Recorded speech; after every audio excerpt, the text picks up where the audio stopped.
Assalamualaikum warahmatullahi wabarakatuh. Perkenalkan, saya Siti Latifah, mahasiswi jurusan Manajemen Dakwah, Fakultas Usuluddin Adab dan Dakwah dari Universitas Islam Negeri Sayyid Ali Rahmatullah Tulung Agung.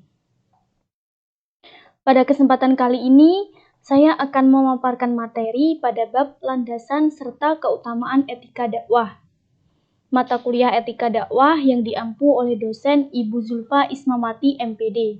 Terima kasih kepada Ibu Zulfa yang sudah membimbing saya dan juga terima kasih kepada teman-teman yang sudah berkenan menonton video saya. Langsung saja, landasan historis. Arti kata historis dalam Kamus Besar Bahasa Indonesia yaitu berkaitan terhadap sejarah, bertalian atau ada kaitannya terhadap masa lampau dan bersejarah. Jadi dapat ditarik kesimpulan bahwa historis atau dapat juga disebut dengan sejarah menurut pendapat Leopold von Ranke merupakan insiden yang terjadi. Dalam landasan historis ini akan membahas terkait dakwah yang dilakukan oleh Rasulullah Shallallahu Alaihi Wasallam yang dapat dijadikan teladan bagi para pendakwah saat ini. Para pemirsa dan pemerhati dakwah kebanyakan mempercayai serta membenarkan kesuksesan dakwah yang dilakukan oleh Rasulullah. Beliau berhasil mewujudkan modifikasi di tengah penduduk Arab hanya dalam kurun waktu 23 tahun. Justru dakwah beliau sukses menyebar secara luas di berbagai tempat luar Jazirah Arab dan juga melalui sebagian tahapan zaman setelah Rasulullah SAW wafat. Rasulullah menyebarkan dakwah Islam tentu terdapat tujuan dalamnya, yaitu untuk menyempurnakan akhlak manusia. Demi menjaga kewajiban, Rasulullah benar-benar menjaga, merawat, dan mempertahankan akhlak agar tidak ternodai. Beliau memiliki watak lapang dada, pengasih, mulia hatinya, membalas perlakuan buruk dengan kebaikan, mampu menjaga emosi, dan tidak pendendam. Menurut pendapat Ali Mufrodi, terdapat dua rahasia kesuksesan dakwah Rasulullah, sekaligus disebut juga sebagai karakter akhlak beliau, yaitu kukuh dan keteladanan. Yang dimaksud dengan kukuh ialah Rasulullah Shallallahu Alaihi Wasallam tetap istiqomah, teguh pendirian, dan tidak putus asa dalam menyampaikan dakwah meskipun banyak tantangan, godaan, hingga teror pernah beliau alami. Rasulullah konsekuen terhadap apa yang telah diucapkan. Terdapat persamaan antara apa yang telah diucap dengan apa yang diperbuat. Begitu sebaliknya, apa yang diperbuat merupakan apa yang sudah diucap. Sedangkan yang dimaksud dengan keteladanan ialah bahwa Rasulullah menjadi orang pertama yang melakukan suatu hal yang telah beliau dakwahkan. Bila mana beliau mengutus untuk ibadah, maka meskipun ibadah beliau sudah dijamin maksum atau terpelihara dari dosa dan kesalahan, seluruh waktu malamnya beliau gunakan untuk ibadah. Selain itu, ketika beliau mengutus untuk membiasakan pola hidup sederhana, maka hal tersebut juga beliau terapkan dalam kehidupan sehari-hari. Rahasia lain yang menjadi kekuatan Rasulullah SAW dalam memunculkan perilaku sopan santun dalam berdakwah ialah beliau mempunyai sifat teguh dalam menancapkan rasa percaya kepada umatnya. Selain itu, beliau juga mampu menjalin hubungan dengan sesama di tengah kehidupan sosial masyarakat. Hal tersebut dapat terjalin dengan baik disebabkan oleh proses empati dan kepercayaan dari orang yang diajak berkomunikasi, sehingga tercipta suatu komunikasi yang sehat. Sebagai contoh, yaitu pada saat para sahabat berbaur dan mengeluh kepada Rasulullah, mereka itu merupakan para sahabat muhajirin, yakni manusia yang melaksanakan hijrah dari Mekah ke Madinah, yang bermaksud akan mengamankan anutan dan agamanya dari orang musyrik Quraisy. Sama halnya dengan orang hijrah pada umumnya, mereka meninggalkan harta benda di Mekah dan sesampainya di Madinah menjadi serba kekurangan. Akhirnya mereka berkeluh kesah kepada Rasulullah SAW seperti merasa tidak sempurna karena terkalahkan oleh kaum Ansor dalam hal kebajikan yaitu sedekah. Kemudian mereka menyampaikan kegelisahan kepada Rasulullah. Wahai Rasulullah, orang dengan harta melimpah memperoleh pahala, namun kami tidak. Orang kaya itu menjalankan ibadah seperti halnya yang kami lakukan. Mereka juga mampu bersedekah dan memperoleh pahala dari sedekahnya, sedangkan kami tidak.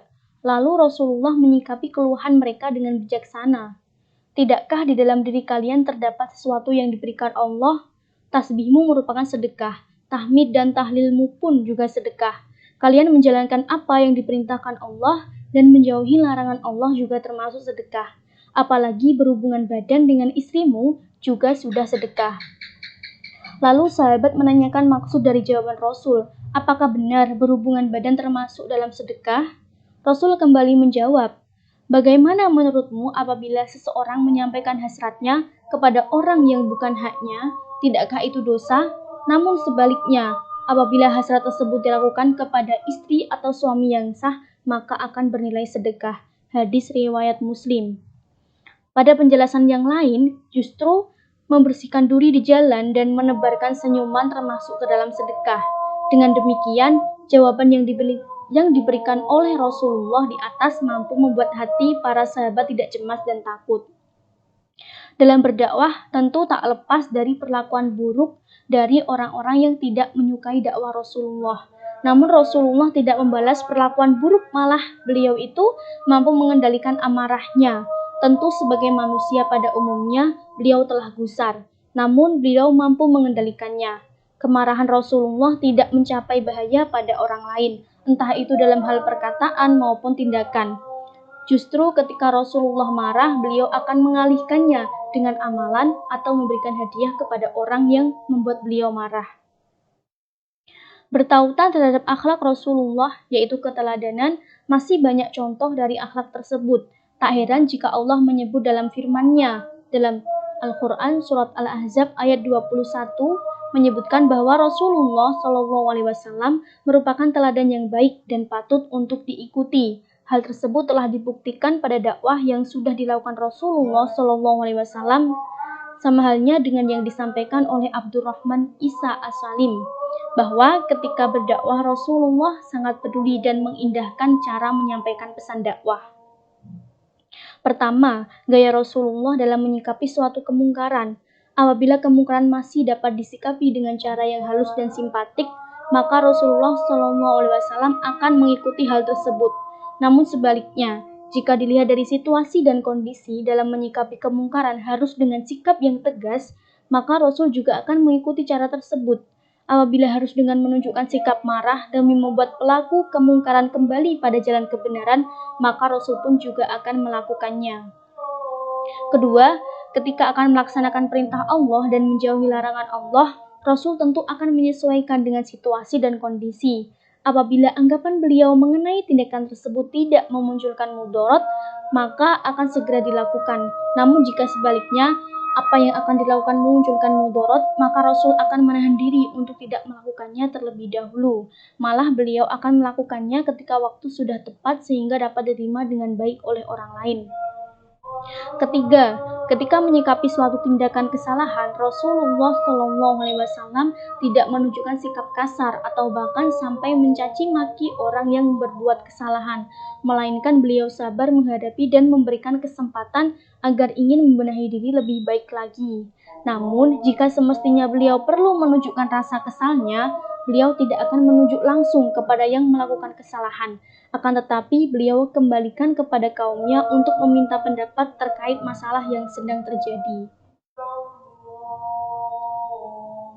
Dari pemaparan tersebut, dapat diambil kesimpulan bahwa dakwah yang dilakukan Rasulullah yang dipandang elegan dalam implementasinya dilaksanakan melalui pemberian warta secara bijak dengan mempertimbangkan situasi dan kondisi. Pesan disampaikan secara bertingkat, mengambil sesuatu yang paling ringan di tengah dua urusan yang berat, dan beliau juga mempermudah suatu urusan serta tidak mempersulit. Pendapat Isa As-Salim menyatakan bahwa dalam petualangan hidup Rasulullah dihuni dengan dakwah, dan setiap dakwah yang beliau lakukan terdapat nilai kemuliaan karena kebaikan dan kebijaksanaan. Rasulullah telah memperingatkan seseorang yang sholatnya sembarangan. Rasulullah juga telah memperingatkan seseorang yang mempunyai pakaian dan rambut tidak rapi, tumpat dan awut-awutan. Rasul berkata, bukankah engkau mempunyai sesuatu yang bisa dipakai guna merapikan rambut dan pakaianmu?